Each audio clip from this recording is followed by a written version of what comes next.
आम्ही पूर्ण सुपूर्द केलेला आहे। सीएसएमटी स्थानकाबाहेरच्या चौकात आता मोठ्या प्रमाणात गर्दी होण्यास सुरुवात झाली आहे। स्थानकावरून आंदोलकांसाठी शिदोरी घेऊन लोक दाखल झाले आणि याच संदर्भातली अधिकची माहिती जाणून घेऊयात आपले प्रतिनिधी सूरज सावंत यांच्याकडून। सूरज,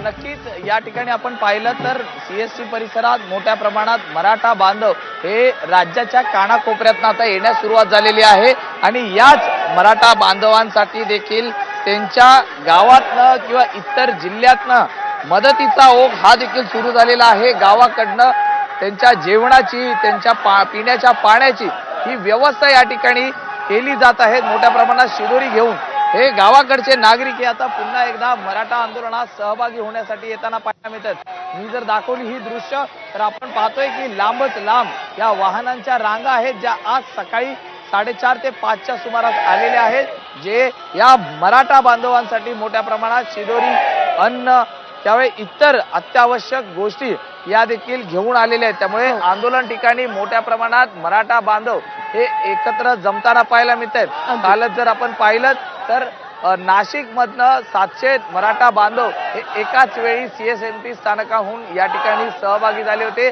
आज देखील सांगली, जत, वाळवा यासह कोल्हापूरहून काही नागरिक हे या आंदोलनात सहभागी होण्यासाठी मुंबईच्या दिशेने निघालेले आहेत। त्यामुळे आंदोलनाचा जो प्रतिसाद आहे मराठा बांधवांचा हा वाढताना पाहायला मिळतोय। आज शासनाची एक महत्वाची बैठक ही होणार आहे। काल मुख्यमंत्र्यांनी एक महत्वाची बैठक घेतली होती मराठा उपसमितीची। या बैठकीत नेमका काय निष्कर्ष झाला, मराठा आरक्षणावरती आज तोडगा सरकारकडनं काढला जातोय का आणि जरांगे पाटील आपलं उपोषण हे मागे घेतात का, हे पाहणं आज महत्वाचं आहे। मात्र जो तरुणांचा ओघ आहे हा मोठा आहे आणि आपण पाहतोय की पाटीलच्या घोषणा या ठिकाणी पाहायला मिळत आहेत। जवळपास नाशिकहून आलेले जे बांधव आहेत हे तर मराठा आंदोलकांना त्यांची वाहनं आझाद मैदानाच्या जवळ घ्यायची आहेत, मात्र पोलिसांनी रस्ता बंद केला आहे। मात्र तरी देखील आंदोलक पोलिसांसोबत वाद घालतायत।